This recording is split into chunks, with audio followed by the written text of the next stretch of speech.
Welcome back to the Midweek Update.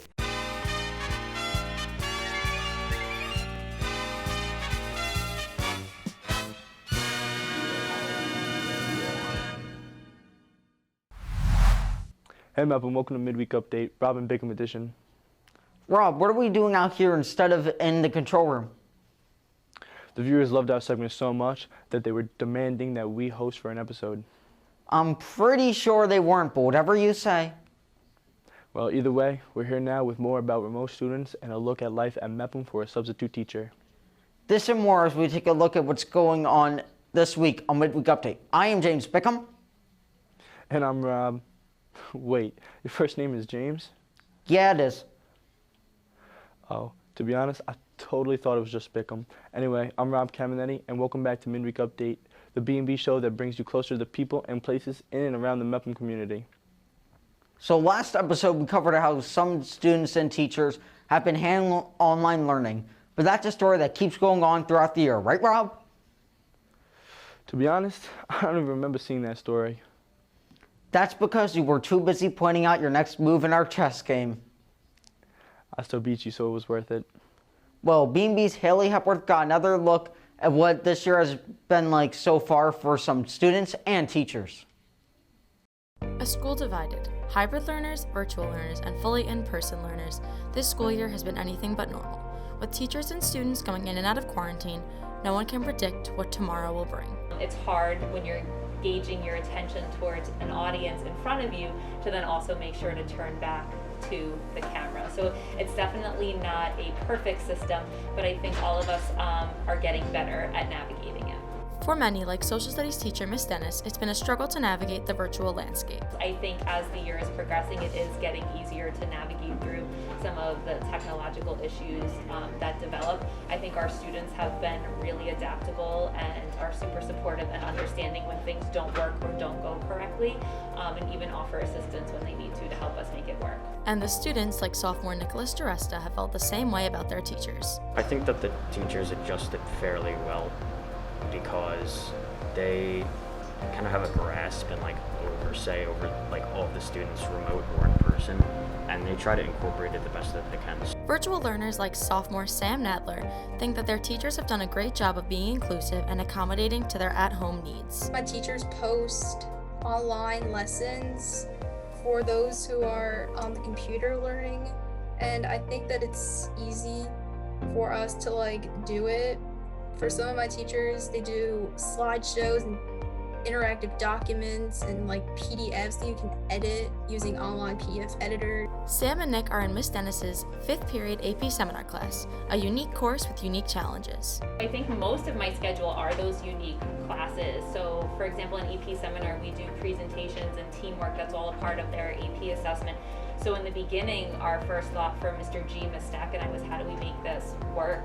And I think our students have risen to the challenge. Since I'm online and we're doing group projects, I'm the only virtual student in my group. So we do little breakout rooms for those who have a hybrid or fully virtual group.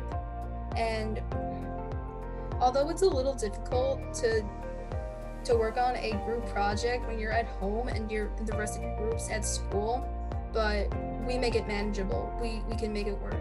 The reason why I think that AP Seminar incorporates a lot of the remote students at home is because it feels fair, because the remote students are given just as much attention as the students in the classroom, because they often are looked over, but not in AP Seminar, because we're taught to work with them and it flows really well most of the times. As the pandemic progresses, the students and faculty will continue to adjust to the trials and tribulations of remote learning. For B&B, I'm Haley Hepworth. Hang in there. Thanks, Haley. I was actually watching that time, and it was cool to see how some of the classes have been working with some students learning from home and participating in group projects. I'm glad you were paying attention since we're the host now instead of in the control room. Listen, Bickom, I don't need any sass from you. Okay. Well, most students have had their work cut out for them, teaching to in-person and online students, but I think we forgot about the substitute teachers a lot. True. B&B's Billy Kender got to look at how substitute teachers have done so far this year. Every morning, student and faculty are in the building. Mr. De Rosario must figure out the substitute puzzle. He needs to see which teachers are here or not that day in order to figure out his schedule. So every morning it's a long process. Starts with the teachers that are going to be out and have to call into a system that we have. One of our awesome clerical ladies, Ms. Vericali, checks that system every morning and prints out a report for me. And that's where she and I start plotting out who needs to be covered.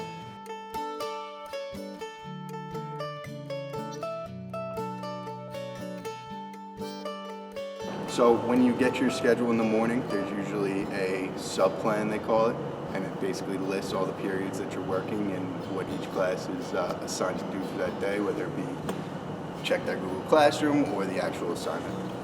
Being in a different classroom every single day, it's almost like being in a different environment. It's extremely hard for these teachers to get respect from the kids, as it's also something new for the students as well.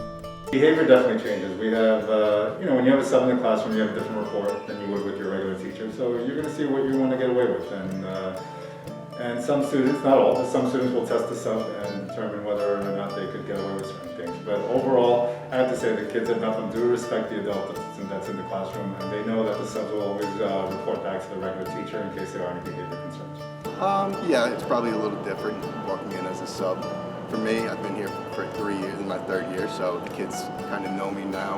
They know the routine that I like to have while in class and know my rules, so it's a little easier for me. But as a new sub, it's difficult to earn the respect of the students, yeah. They've been doing an amazing job, and I can tell you right now, this building does not stay open as long as we have without the subs that we have. Even though these teachers are put in hard situations and are forced to do the best they can, everyone still feels that they're doing a great job. From B&B, I'm Billy Kender. Bickom, you got a lot to say for someone who I beat 8 times in a row in chess.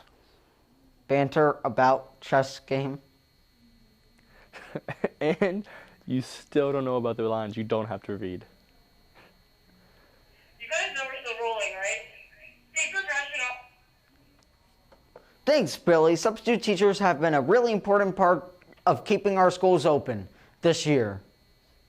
Yeah, and it's really important that we do everything we can to keep the schools open so we can keep having the Rob and Bickom show every week. And something else we should be trying to keep going is sports. B&B's Matthew Manno has your latest updates. It's March and the fall season is underway, finally. The games began this past Monday with the girls soccer team dropping the opening game of the 6-week season to Southside 3-0. Cross country is in action today, Wednesday, March 10th, at the Eisenhower Park in the start of the racing season, and Friday, the fall season kicks off in earnest with 9 varsity and JV matches in 5 different sports. B&B gets into the action on Saturday, and we return to live sports coverage at 3 p.m. when the Calhoun Colts take on the Pirates here at Mepham. Log on for live coverage only on B&B with yours truly, Tom Morrow and Sean McClellan. In national news, the NBA All-Star Weekend in a day happened this past Sunday. Let's break it down.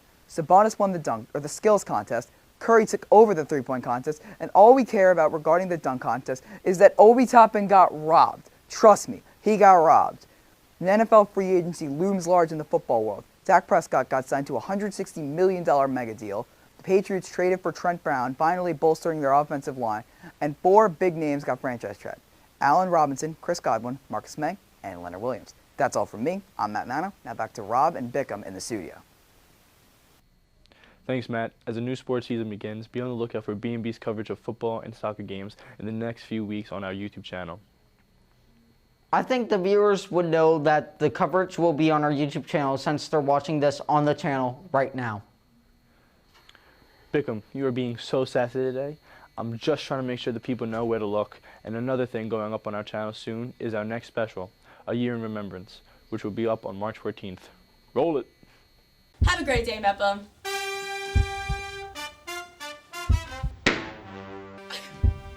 I'm Haley Hepworth. And I'm Riley Freed. And we'll see you next midweek. It's almost time.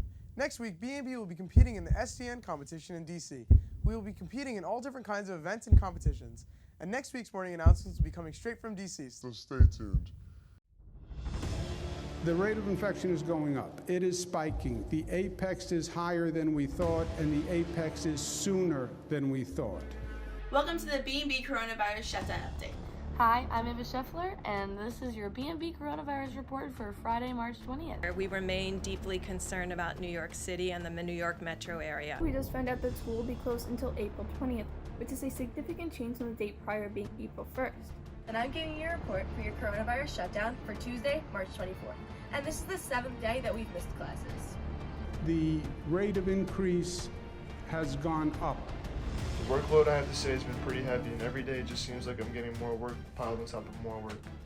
When I woke up, I checked my phone and saw about 50 different Google Classroom assignments to do. You know, I think we all kind of thought we'd be out for 2 days, they'd clean the building, and we'd be back. When is it over? It's not going to be over like that. It's not going to be, we flick a switch and everybody comes out of their house and gets in their car and waves and hugs each other and the economy all starts up.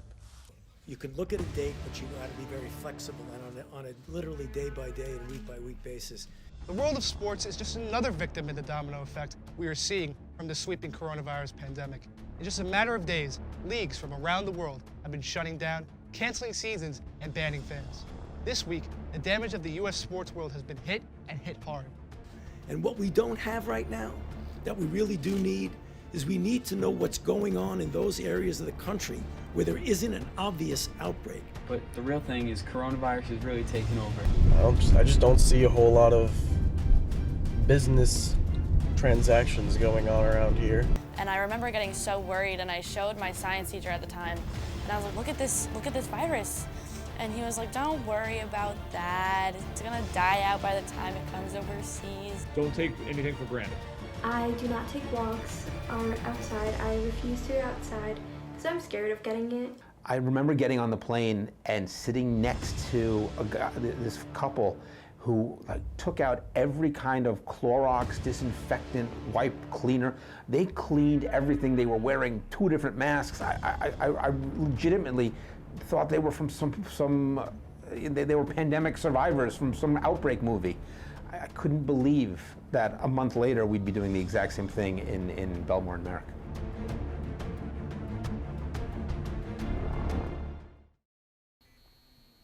Well, that's it for this Midweek update. Robin Bickom edition. We'll be back next week with all new stories from around the BMCHSD to bring you inside the parts of the community we don't always get to see. Until then, I'm James Bickom. And I'm Rob Caminetti, and we'll see you all next midweek. That actually went pretty well. Yeah, I know, but I still can't believe your name is James.